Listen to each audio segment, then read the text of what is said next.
বাঙাল বাড়িতে জন্মে তার নাকি ঘটি বাড়িতে বিয়ে। ও মা, ও কি কথা!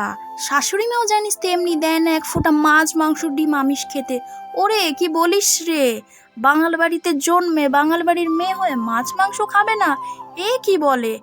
বৌমা মনের দুঃখে ঘরের এক কোণে বসে বসে জানিস তো খুব মিনমিনিয়ে কাঁদে। শাশুড়ি মা তা দেখে আর উকি মেরে মুচকি হাসে। শাশুড়িটা কেমন জানি। যাই হোক, জানিস তো শাশুড়িটা রান্নাঘর থেকে হঠাৎই একটা বাটি এনে বৌমাকে বলে, নাও তো, কেমন হলো খেয়ে বলো তো বটে। বৌমাও চোখ ভরা জল নিয়ে শাশুড়ির দিকে তাকিয়ে বলে, আপনি জানলেন কিভাবে মা এই মিষ্টি আমার প্রিয়? শাশুড়িও মুচকি হাসি দিয়ে বৌমার দিকে তাকিয়ে বলে, ওরে পাগলি, তুই কি বৌমা নাকি শুধু আমার? তুই তো মেয়েও আমার বটে, কিন্তু তোর ওই বাঙাল ময়রাদের মতো ওই ছানা দিয়ে আর মিষ্টি বানাতে পারলাম না, ওই সুজি দিয়ে বানাইলাম, এইটা খেয়েই বল। বৌমাও তেমনি জড়িয়ে শাশুড়িকে ধরে।